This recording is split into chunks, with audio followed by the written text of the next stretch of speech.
So one of the most confusing topics that I keep reading about and I hear about is this OneDrive thing. So what's going on with OneDrive for Business and OneDrive Personal?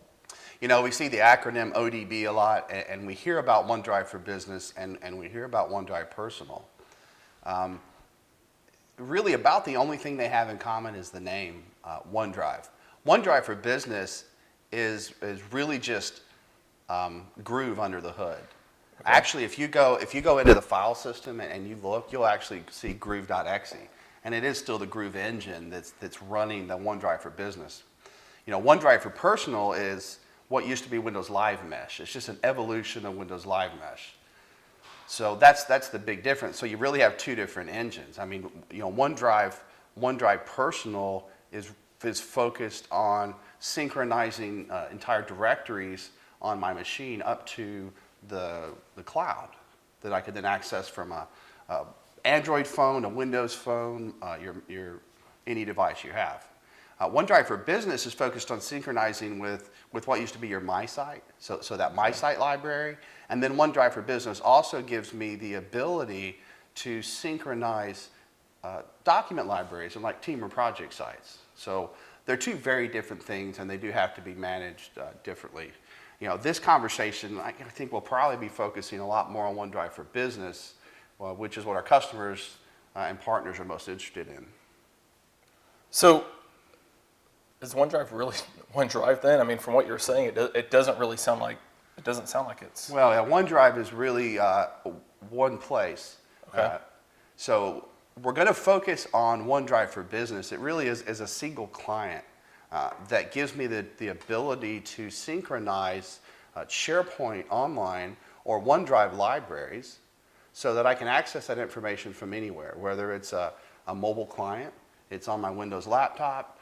I can even go to the web browser and see my files. And this is really useful. For example, recently, I use OneDrive for Business. I synchronize a lot of my customer data and sales data. Well, I didn't take all of my stuff on vacation with my family, and so while I was on vacation, I just went and used the hotel's lobby computer there in the executive office, and I was able to log in and see all of my OneDrive data, make an edit to a document, ship it back to corporate HQ pretty easily without being required to take all of my stuff with me on vacation. So that's just a real world example of how it's useful. So if you're using it for that much stuff, and it sounds like the company's using it, what do you get with it? I mean, storage space, feature sets? It's a really good question. I hear it as, we read it's unlimited storage space. We do have some limits, though, of 2 gigabytes per file on OneDrive Business, where it's 10 gigabytes per file on OneDrive Personal. And I think that's really a result of the two different engines. And we can have up to 20,000 items. So theoretically, I'm bad at math, but that's about 40 terabytes of space. Okay. For most people, 40 terabytes is the same as unlimited. Yeah, I could imagine if I ever could get to 40 terabytes, what that would look like. What's important to remember, though, is when I'm synchronizing these team site libraries with the client, when I put information into that, it is now taking up that site quota in SharePoint Online for that site collection. Huh.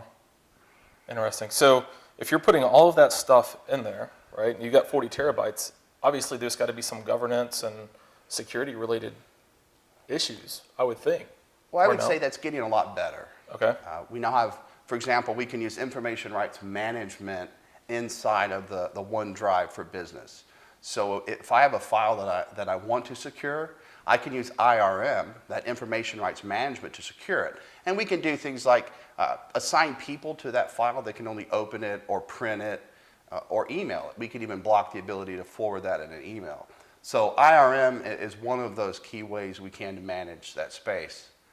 The danger in OneDrive, and I think you hit on it, I don't know if it was intentional, is that it's just another place for users to store data. So when we're doing our information architecture, or doing our enterprise content management plan, there's a real challenge there. I don't think this is a new problem, though. I've heard a lot of our peers arguing this at conferences and tech trade shows. The truth is we've always had thumb drives and USB drives and my documents and the L drive I share data on and the T drive my team, and And we already have all this fragmentation of data. So much of it is really around mentorship and training. So a lot of what we're hearing about the problems in OneDrive and lack of governance, a lot of those issues we already have today. And a lot of it's just, to be blunt, is a lack of accountability that managers don't force their users to a certain process. You know, I tell people all of the time, and this is especially true with OneDrive, content that's not tied to a process, you know, it's orphaned or it's about to be orphaned. So it's funny, so this brings up another thought that's going on in my head right now. So we've talked about governance and the processes and things that needed to run a business. So obviously this is going to have some impacts on ECM or enterprise content management.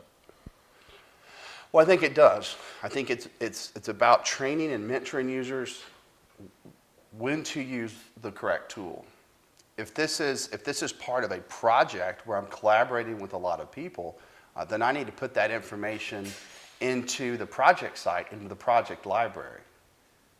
If it's part of an enterprise process, say we're working on an HR document to be published, well then I need that over in the HR team site.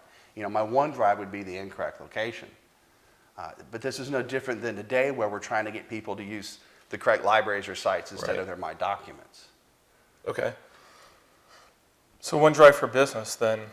So if you're storing your documents in, you know, the HR site or the team site for human resources, can I use OneDrive to try to sync up that information? We can. We still have the same limitations though, because we are still synchronizing to a SharePoint library. Okay. So we still have that 2 gigabyte limit. I mean, under the hood, 2 gigabytes is the maximum blob size in SQL Server.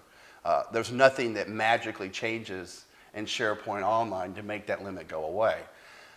That's just training to the end users and mentorship. Really, I say mentorship a lot because it's really important as we move into these cloud technologies. It's one thing to train a user on the right thing to do it. And a lot of companies do that type of training and they fall down on the mentorship because that requires a person. We've got to sit down with a person, you know, 1, 2, or 3 times and show them the right way to do it. So I think that goes to your point about it's a 2 gigabyte maximum upload. We still have the 5,000 item limit when we synchronize a library. And that can be an issue, especially as SharePoint has been widely adopted and a lot of people are using it for document management. It's not uncommon to see libraries with more than 5,000 items. So just know that those are some of the limitations around the OneDrive for Business client. So on the synchronizing side, right, I understand what synchronizing is, or at least I think that I do. I guess the other thing I'm curious about is if I want to synchronize, and obviously I have an offline client, what is that? How do I get the offline client? How do I install? What's that? What does the setup look like so that we can actually get to the point of using this? That's something to hear about from a lot of customers. That's a great question. When I install Office 2013 Pro Plus, one of the options there is the OneDrive for Business client. The other way to get it is to go to the OneDrive website, and there's an option there to download the client. I will tell you, though, that I know there's a bug in this, and I found it recently working with a client. When I installed Office 2013 Pro Plus, I unchecked OneDrive for Business, and so I had the little red X, and I let Office go ahead and install.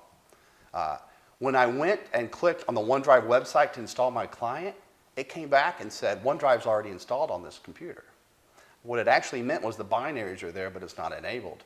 What I found out is the only way to enable it was to go rerun and add remove programs and check, I want to install OneDrive for Business. So there's a few gotchas around that that you have to be aware of.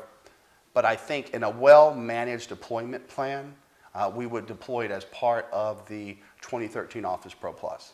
So if you have OneDrive Personal, right, and OneDrive for Business, how do you know which one's which on? Because, you know, if I go to my Surface now and I look, and I've got OneDrive there, and that's got all of my personal files, but I don't see OneDrive for Business. I know it sounds like a leading question, but well, what is it that most people I know where you're leading me to. It goes back to your original question, is it really OneDrive? Well, if I have OneDrive for Business and OneDrive for Personal, I have 2 drives. Now, this used to be difficult to train end users because when I went into the Windows interface, what I saw was OneDrive and OneDrive with 2 different icons. That's recently been changed. So now when I go in, what I see is SharePoint and then I see OneDrive, and that OneDrive is my OneDrive for personal, and that SharePoint is all of my SharePoint drives. So it does now show you, and this is much easier if you're running Windows 8.1 and not Windows 7 clients. So Windows 8 really is an easier way to use both OneDrive clients. You'll notice OneDrive Personal skyrocketed in use because it's turned on in Windows 8. And so people get that cloud storage easily. So if you've got all of these options, what are the options available then on mobile devices? So now we have a client for all of the leading mobile devices, Android, Windows Phone, and iPhone. The clients continue to get better. I mean, this is an area to where there's constant refinement by the product team on the mobile devices. I would also say that engine that was originally Groove, that's being updated regularly. And so we had some issues with engine stability late last summer and into the late 2014. Those have all been resolved by recent updates. And if you want to look, you can go to TechNet and just search for OneDrive Business Updates. Okay. It'll show you the version number on groove.exe. So if you're an IT admin, all you have to do is then go look, find groove.exe, and see if you have that most recent update. Okay, cool.